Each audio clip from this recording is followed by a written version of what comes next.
Today I'm going to do a 10-minute challenge. So we have this lovely scene from Jacqueline, who's one of my Patreon supporters, and she shared me this photo saying, basically, how do I stop getting overly stuck into the details?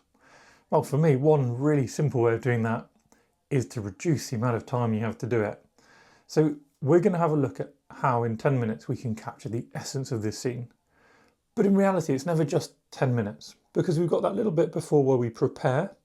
So we're going to break down the shapes of the scene, then do our 10 minutes, and then at the end, see what an extra slower, less rushed 3 or 4 minutes can add to a scene at the end. So the shapes first. Well, this photo I think is quite nice for shapes. There's lots of things which are complex, but the actual kind of fundamentals of the scene are quite simple. We can almost divide the whole thing into a triangle for everything below the cliffs. And above the cliffs, we just see a series of there's a rectangle, there's a rectangle, there's another one, and another one, and another one, little triangle. And this little boulder, it's basically a cube, just a little box sat on the side. Over here, I think we'll find this is less important. The focus is sort of in this area. In the front, the key feature for me, that's this path. And we can think of it as sort of separating out this shape if we want, or just, it's a relatively simple path, isn't it? Just goes left, right. And if we look at where it's coming out, just under this cube or this square. And that kind of is the scene. What we'll focus on first is getting these shapes, but also the kind of texture.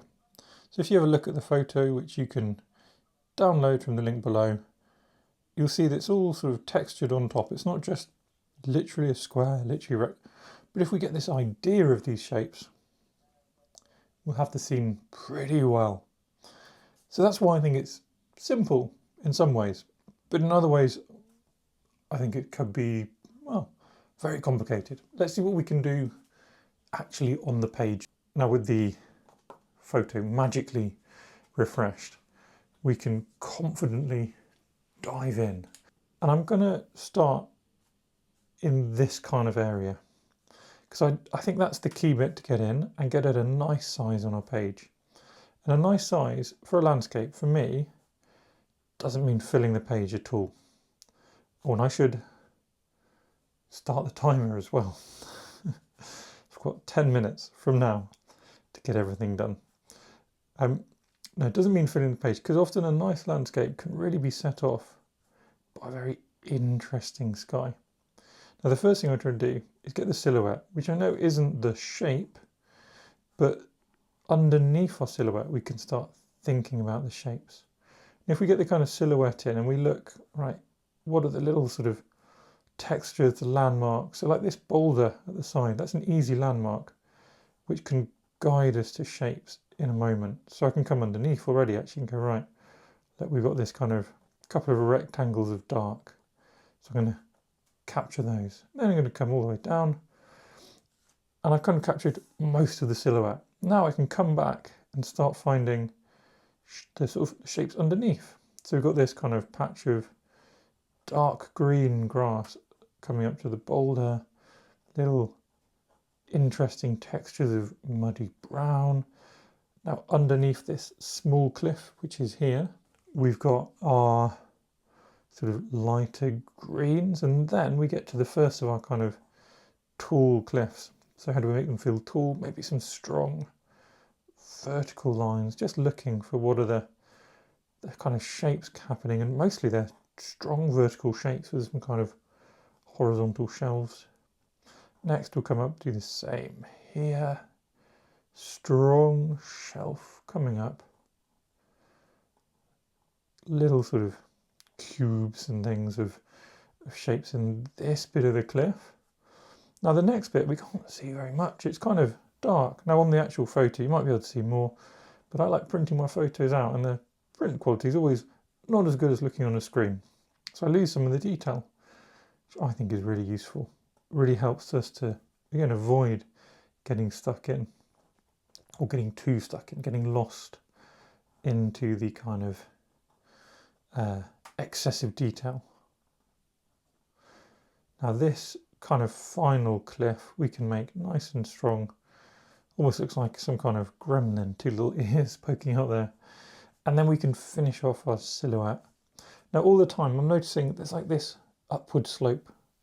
So I'm just trying to cross check, make sure I'm traveling up the page and then come along here. And I think this silhouette is less important. It's more like the frame for our scene than the actual scene itself. So I'm going to leave that very loose, come back. And we've got this really interesting path, which we kind of found separates a couple of the green areas into shapes when we looked at the shapes. So come and find that kind of path, capture it just past that rock where it then comes up, then it kind of loops all the way underneath. And now, I think for the first time, oh no, I was going to say I'm going to pick up my pen for the first time yet, but I'm not going to do that yet.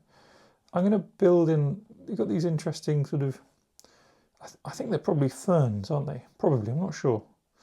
But certainly got a very different texture in these sort of richer greens than we do in the hay-like yellow greens.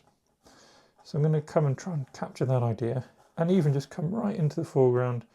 We've got these lovely little purples, which I imagine are little bits of heather. Got some tall bits of grass we can see, some more purples. And then going to come down to the foreground, do my little signature. And now lift the pen off the page. And have we managed to get the scene? I think we have. I think we've got a good idea of the scene. Not completely perfectly proportioned, but I think for me, who doesn't know this place perfectly, it's good enough. Into the background, we've got this lovely hill here, which I'm just going to immediately kind of flatten into the distance with some gentle hatching. Now hatching takes time, don't rush it. I'm just kind of trying to let it fade out down into the bottom here. What I'd like to do is get an idea of the sort of bottom edge of the cliff in places. Now this is not going to be by drawing a bold line at the bottom of the cliff, because a bold line at the bottom of the cliff will look like a child has drawn a bold line at the bottom of the cliff, even if you argue that my drawing already looks like a child's drawing, which you can if you want.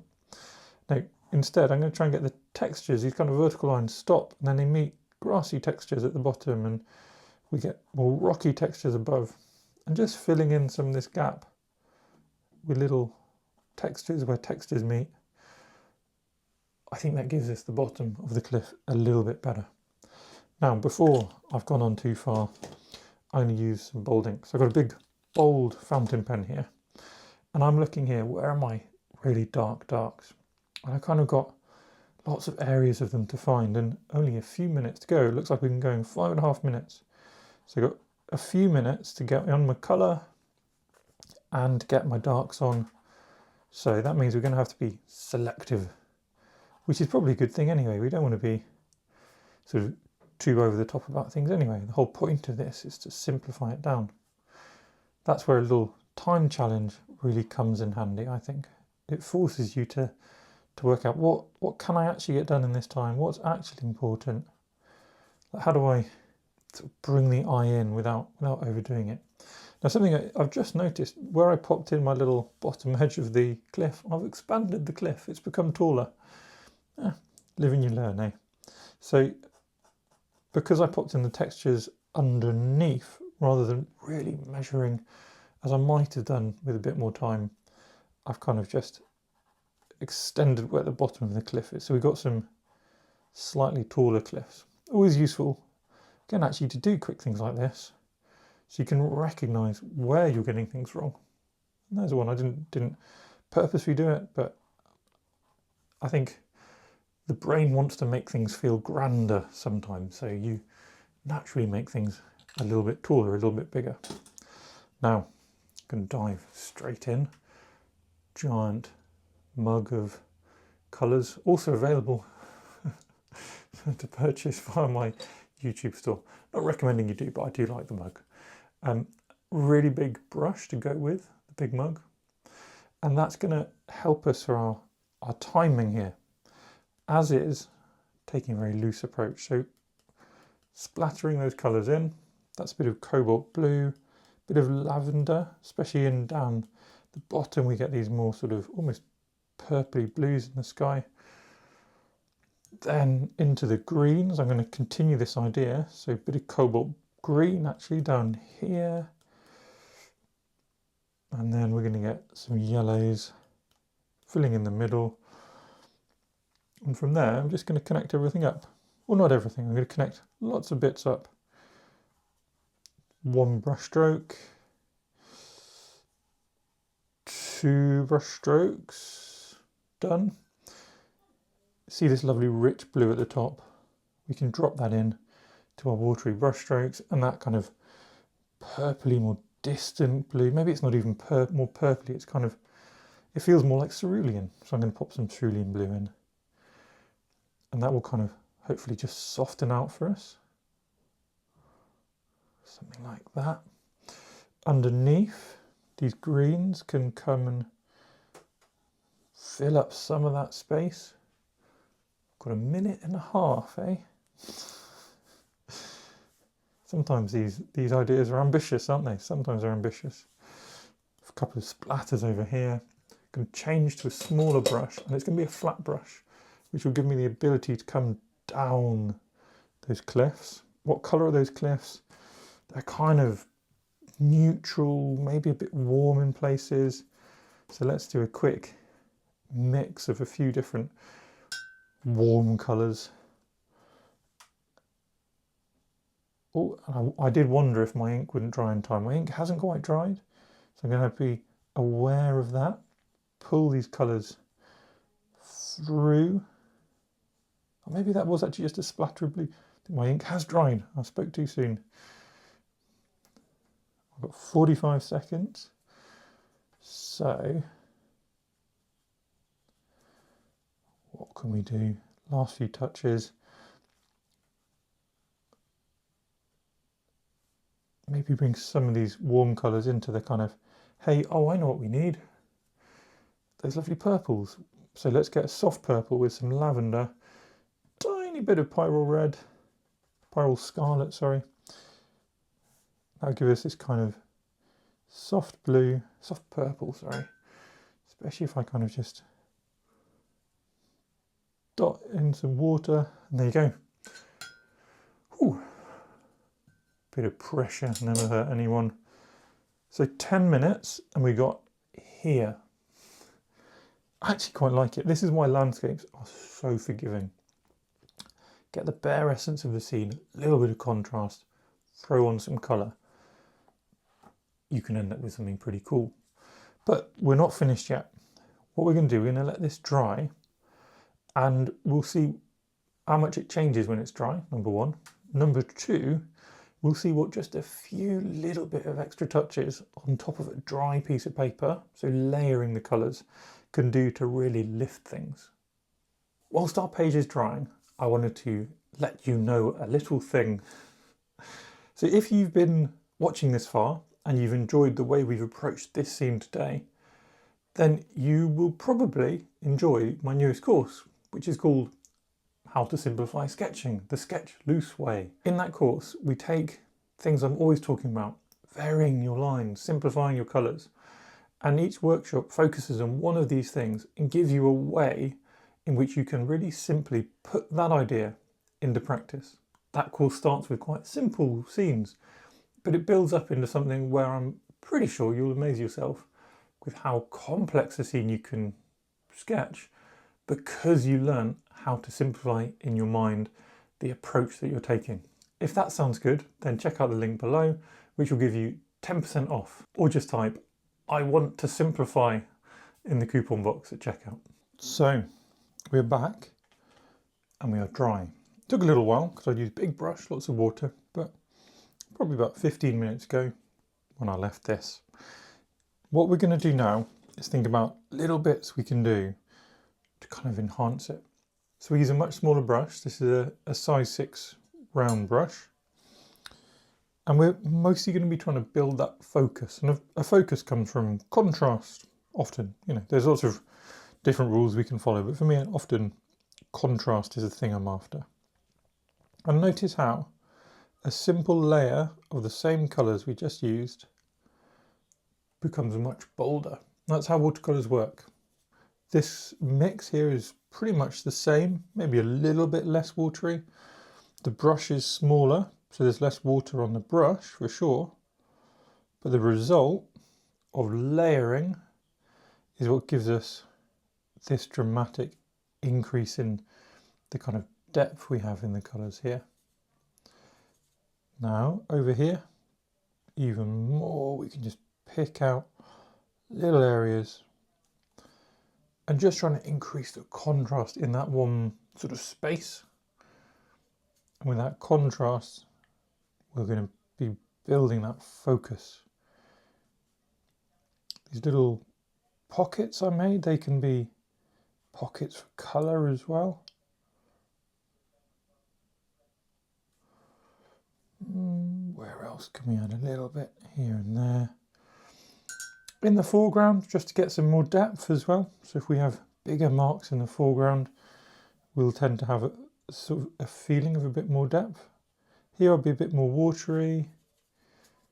It's a little bit too green, so I'm going to bring back some of the blues we used initially. Just trying to think, like, where would the shadow be in our loose interpretation of this kind of ferny stuff. Some yellows, especially in the very foreground. Maybe even get some of our sort of, I say warmer, these kind of stony colours I've used, they can come into the foreground as well. And then let's get some sort of bolder version of our purple.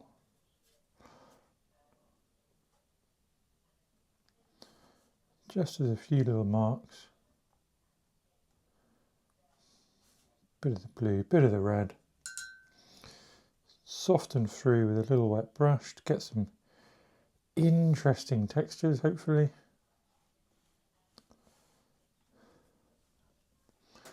Is there anything else we kind of want to do? Why don't we pick out this rock a little bit more? So I've just got this is raw sienna on my brush at the moment, and creating that sense of light with this kind of much brighter, more yellow colour. And maybe I'll get some of the more murky stuff as well. And contrast that with a sense of darkness in other places.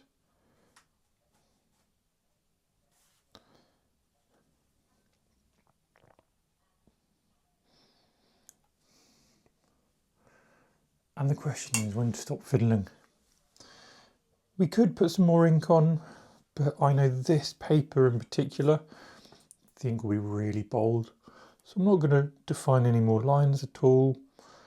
I could keep going and going, but I like this space, I like the contrast. So I'm going to leave it there. So hopefully you've enjoyed that. Total of about 15 minutes of good old fashioned hard work. 10 minutes to kind of get that loose feeling. 5 minutes to slower and think about what we're doing.